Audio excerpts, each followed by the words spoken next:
नमस्कार दोस्तों, स्वागत है आपका 15 निफ्टी 50 के 50 स्टॉक के एपिसोड नंबर 12 में।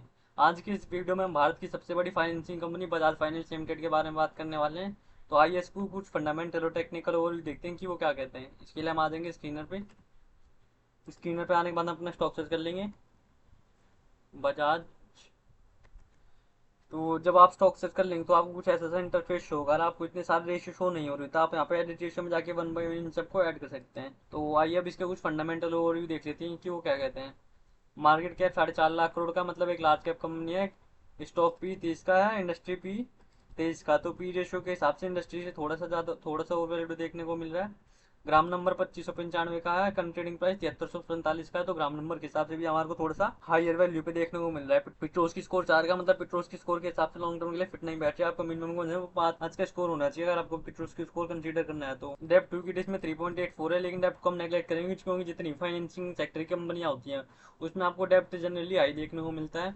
तो इसलिए हम डेप्ट को वर्तमान में नेगलेक्ट करेंगे। और फेस वैल्यू इसकी 2 की है, मतलब इसमें पास्ट में स्टॉक रेट हो चुका है, लेकिन भविष्य में आपको एक बार स्टॉक रेट देखने को मिल सकता है। डिविडेंड यील्ड इसमें 0.49% का, जो कि इंडिकेट कर रहा है कंपनी प्रॉफिटेबल है और लगातार प्रॉफिट बना रही है और भविष्य में आपको अच्छे खासे रिटर्न दिखा सकती है। रिटर्न ऑन इक्विटी इसमें 22% का, रिटर्न ऑन कैपिटल एम्प्लॉयड इसमें 11.9% का, जिसे हम थोड़ा सा एवरेज कह सकते हैं, लेकिन रिटर्न ऑन इक्विटी में आपको काफी बढ़िया देखने को मिल रही है। नेट कैश फ्लो भी देखें तो नेट कैश फ्लो भी इसमें पॉजिटिव है 2484 करोड़ का, जो कि हमारे लिए एक और पॉजिटिव पॉइंट है। लास्ट फाइनेंशियल ईयर का ईपीएस देखें तो 242 रुपए के आसपास है। और जब आप पिछले 5 सालों की सेल्स ग्रोथ देखें तो पर ईयर 24% के ग्रोथ रेट से ग्रो कर रहा है, जिसे हम बहुत ज्यादा शानदार कह सकते हैं। और इसका एबिटा भी देखें आपको 5 साल का, तो एनुअली 24% के रेट से ग्रो कर रहा है। तो ये तो हो गया इसका कुछ फंडामेंटल ओवरव्यू। आइए हम इसका प्राइस देखते हैं, वर्तमान में इसका प्राइस क्या कह रहा है। वर्तमान में इसका प्राइस 7347 का, 50 डीएम इसका 6942 का है और 200 डीएम इसका 6968 का है। तो अपने डेली मूविंग एवरेजेस के हिसाब से थोड़ा सा ओवर वैल्यू देखने को मिल रहा है। आपको इसमें थोड़ी सी गिरावट देखने को मिलती है, तो आप इसमें वहां एंट्री लेने का देख सकते हैं। तो ये तो हो गया इसका प्राइस। आइए हम इसके कुछ प्रीवियस फाइनेंशियल ईयर के प्रॉफिट एंड लॉस देखते हैं कि वो क्या कहते हैं। इसके लिए हम आएंगे प्रॉफिट एंड लॉस के सेक्शन में 31,000 करोड़, फिर उसके बाद 2000। तो जब आप इसके प्रॉफिट एंड लॉस के सेक्शन में आएंगे तब आप इसमें देखेंगे कि इसके पिछले कुछ साल में आपको इसमें अच्छी खासी सेल्स में ग्रोथ देखने को मिलेगी है। जैसे 2019 में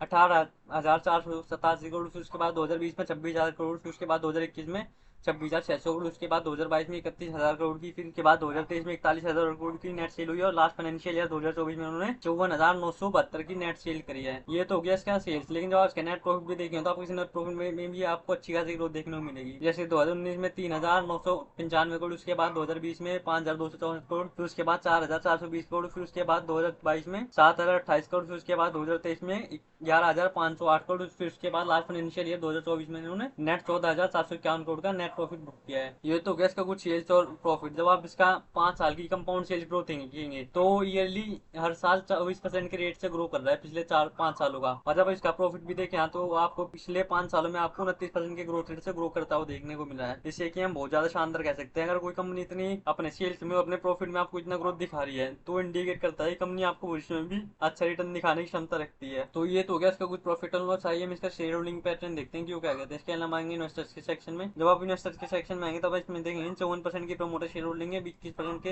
एफआईआई है, 14% के डीआईएस है और 9% की मात्र पब्लिक शेयर होल्डिंग है। तो जब आप इसमें नेट कैलकुलेट करेंगे तो आपको इसमें 54% के प्रमोटर देखने को मिलेगी और लगभग 35% के करीब इंस्टीट्यूशन शेयर होल्डिंग देखने को मिलेगी। और जैसा कि हम अपनी वीडियोज में पहले भी चर्चा कर चुके हैं कि अगर आप किसी भी स्टॉक में आपको 50% से ज्यादा प्रमोटर शेयर होल्डिंग देखने को मिल रही है और उस शेयर होल्डिंग की प्लेजिंग नहीं हो रखी और आपको 15-20% से ज्यादा इंस्टीट्यूशन शेयर होल्डिंग देखने को मिल रही है, तो आप उस स्टॉक में बिना किसी सोच विचार के निवेश करने का देख सकते हैं। हालांकि ये कोई एकमात्र डिसाइडिंग फैक्टर नहीं है, और भी कई सारे फैक्टर होते हैं जो किसी स्टॉक के प्राइस एक्शन पे प्रभाव डालते हैं। तो ये तो हो गया इस कंपनी का कुछ फंडामेंटल ओवरव्यू। आइए हम इसका चार्ट देखते हैं वर्तमान में इसका चार्ट क्या कह रहा है। इसके अलावा आ जाएंगे इसके चार्ट पे।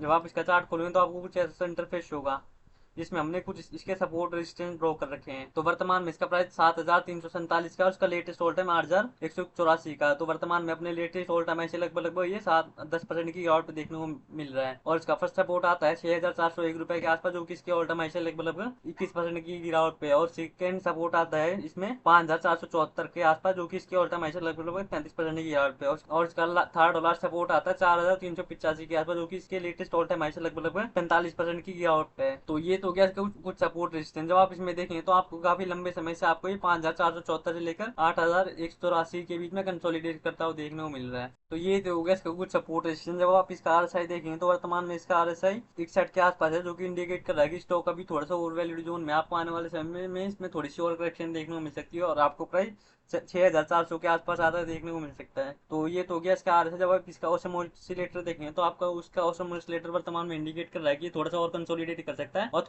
थोड़े समय के बाद आपको इसमें गिरावट देखने को मिल सकती है। तो ये तो हो गया स्टॉक का टेक्निकल ओवरव्यू। आइए हम इसके मार्केट सेंटीमेंट देखते हैं कि वर्तमान में इसके मार्केट सेंटीमेंट क्या क्या है। इसके लिए हम सबसे पहले आ जाएंगे एनएससी की वेबसाइट पे। एनएससी की वेबसाइट पे आने के बाद हम यहाँ पे आएंगे रिसोर्सेज सेक्शन में security wise price zone market पे। यहाँ पे आने के बाद अपना स्टॉक सर्च कर लेंगे और स्टॉक सर्च करने के बाद हम इसका एक मंथ का डाटा खोल लेंगे। जब आप इसका एक मंथ का डाटा खोलेंगे तब आप इसमें देखेंगे इसमें जितनी भी टोटल ट्रेड हो रही है तो उसमें आपको जितनी भी टोटल ट्रेड हो रही है उसमें आपको डिलीवरी परसेंट 50-60 के आसपास देखने को मिल रहा है। जैसे लास्ट के उस ट्रेडिंग सेशन में 51%, उससे पहले 51%, उससे पहले 43%, उससे पहले 36%, उससे पहले 43%, उससे पहले 54%, उससे पहले 34-37%, उससे पहले 64%, फिर उससे पहले 58%, उससे पहले 70%, उससे पहले 64%, फिर उससे पहले 68%, उससे पहले 67%, उससे पहले 51%, उससे पहले 52%। तो जब आप इसमें एवरेज देखेंगे तो आपको टोटल ट्रेड हो रही है जितने भी उसमें आपको डिलीवरी परसेंट 50 से 60% के आसपास देखने को मिलेगा डेली बेसिस पे। और जैसा कि हमने अपनी वीडियोज में पहले भी बात की, अगर आपको किसी भी स्टॉक में आपको डिलीवरी परसेंटेज टोटल ट्रेड का 50-60 से ऊपर देखने को मिल रहा है तो वो इंडिकेट करता है इसमें जितने भी लॉन्ग टर्म इन्वेस्टर्स है उसमें आने वाले समय के लिए बुलिश आपको लॉन्ग रन में आपको अच्छा खासा रिटर्न बनाता हुआ दिख सकता है। तो ये तो हो गया इस कंपनी उस फंडामेंटल टेक्निकल और मार्केट सेंटीमेंट। आइए हम इसमें देखते हैं कि हमारा उसमें पर्सनली कोई इन्वेस्ट करना तो उसके लिए क्या